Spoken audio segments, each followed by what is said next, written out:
ESG 경영, 꼭 해야 하는데. 그래서 비용이 얼마나 드는 걸까? 아마 많은 분들이 이 질문하실 거예요. 특히 물류나 공급망 이쪽에 계시면 더 구체적인 숫자가 궁금하실 거고요. 오늘 여러분께서 공유해 주신 자료들 보면서요. 아, 이게 막연했던 ESG 도입 비용, 그 실제 구조랑 또 어떻게 전략적으로 투자할지 한번 파헤쳐 보겠습니다.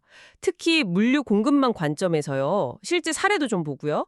자, 자료를 보니까요. 기업 규모별로 예상 비용이 꽤 구체적이네요. 연매출 100억에서 한 500억 사이 중소기업. 여긴 평균 8억 원. 적게는 5억에서 많게는 12억 정도요. 기간은 한 1년에서 1년 반. 그리고 500억에서 2천억 사이 중견기업은 평균 25억 원. 범위는 15억에서 30억 사이고 기간은 1년 반에서 2년 정도. 대기업은 2천억 이상이면 평균 60억 원이네요. 와, 최소 40억에서 최대 80억까지. 기간도 2년에서 3년으로 꽤 길고요. 액수가 상당한데요. 이 비용들이 구체적으로 좀 어떻게 쓰이는 걸까요? 네, 그 구조를 보면 조금 더 이해가 쉬우실 텐데요. 자료에서도 크게 한 3단계로 나눠서 설명하더라고요. 첫 단계가 이제 시스템 도입하고 데이터 인프라 깔고 컨설팅 받고 이런 기반 구축 단계인데 전체 비용의 한 40% 정도, 네, 그 정도 차지하고요. 두 번째가 이제 실제 설비 투자하고 직원을 교육하고 인증받고 이런 실행 및 운영 단계. 여기가 제일 커서 한 45% 정도 들고요. 마지막 15% 정도가 이제 성과 측정하고 보고서 쓰고 개선 활동하는 모니터링 및 개선 단계입니다. 영역별로 보면 역시 환경, 이 분야 투자가 제일 많아요. 한 50에서 60%. 그 다음이 사회, S가 한 25에서 30%. 그리고 지배구조, G가 한 15에서 25% 순서고요. 아무래도 환경 규제 대응이나 에너지 효율 개선 같은 좀 눈에 보이는 부분들이 크기 때문이겠죠. 환경 이 분야가 비용은 제일 많이 드는데 회수 기간은 또 제일 짧다고 나와서 좀 흥미롭네요. 2년에서 3년? 핵심은 역시 탄소 배출량 측정하고 관리하는 시스템 구축인 것 같고요. 관련 표준 ISO 14083 이것도 많이 활용하는 거죠. 네, 이게 초기 구축에 3억에서 8억, 연간 운영비도 꽤 들어요. 5천만 원에서 1.5억. 그런데 에너지 비용을 20에서 30% 줄일 수 있다니 효과는 확실하네요. 맞습니다.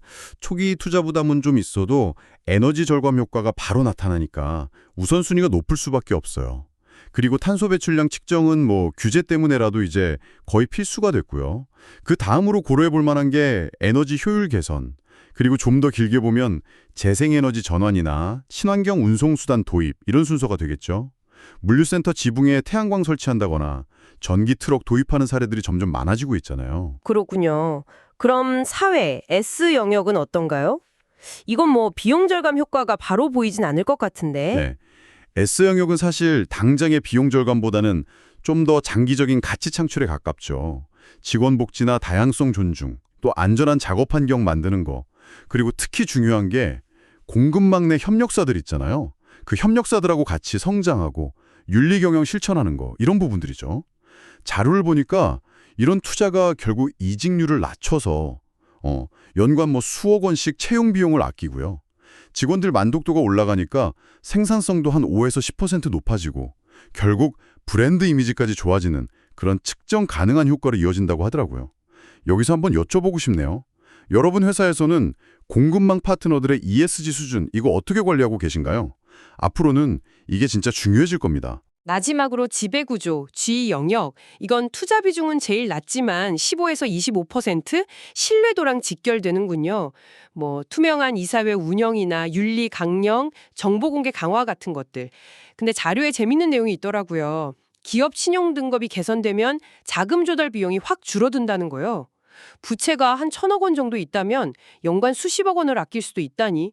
와, 이거 숨겨진 효과가 상당한데요. 맞습니다. 특히 투자 유치하거나 금융기관하고 거래할 때 G가 점점 더 중요해지고 있죠. 실제 물류기업 D사 사례를 한번 볼까요? 이 회사가 연매출 한 1,200억 원 정도 되는데 2년 동안 총 28억 원을 투자했어요.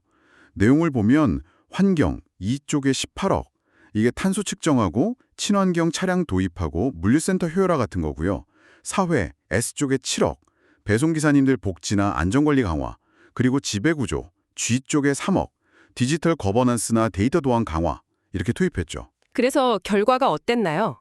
네, 그게 제일 궁금한데요. 결과가 아주 좋았습니다. 2년 만에요. 연간 연료비하고 보험료에서 6억 원을 절감했고요. 그리고 ESG 우수 기업으로 평가받으면서 신규 계약이 늘어서 매출이 15%나 증가했어요. 정부 지원금도 한 8억 원 정도 받았고요. 이건 뭐 덤이죠. 계산해보면 총 투자 회수 기간이 약 2.8년 정도 나오는데 이건 정말 주목할 만한 성과라고 할 수 있습니다. ESG 투자가 진짜 비용이 아니라 기회가 될 수 있다는 걸 딱 보여주는 사례죠. 2008년이요? 와, 생각보다 훨씬 빠른데요. 그럼 2025년을 앞두고 있는데 이런 투자를 좀 더 효율적으로 할 방법은 없을까요? 비용 부담을 좀 줄이는 전략 같은 거요? 네, 자료에서도 몇 가지 전략을 이야기하고 있는데요. 첫째는 정부 지원 사업을 진짜 적극적으로 활용하는 겁니다. 환경부나 중기부, 고용부 이런 데서 관련 지원이 꽤 많거든요. 꼭 확인해 보셔야 하고요. 둘째는 단계적으로 투자하는 거예요. 한 번에 다 하려고 하지 말고 뭐 1년 차에는 핵심적인 기반 먼저 닦고 2년 차에 좀 고도화하고 3년 차에 최적화하는 식으로요. 마지막으로는 이제 공동 투자, 뭐 동종업계나 아니면 산업단지 내 기업들하고 같이 투자하거나 관련 플랫폼을 활용하는 것도 좋은 방법이 될 수 있습니다. 그렇군요.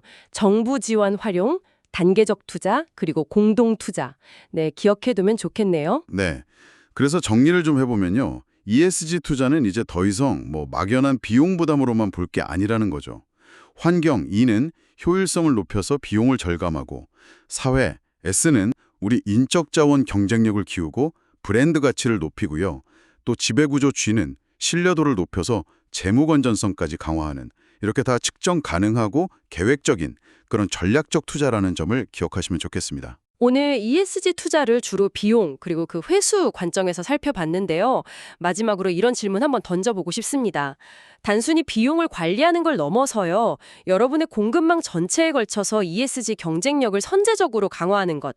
이게 앞으로 한 5년 안에 여러분 비즈니스에 어떤 새로운 기회를 가져다 줄 수 있을지, 혹은 경쟁 환경 자체를 어떻게 바꿀 수 있을지, 미래를 위한 공격적인 투자 관점에서 한번 생각해 보시면 어떨까 싶습니다.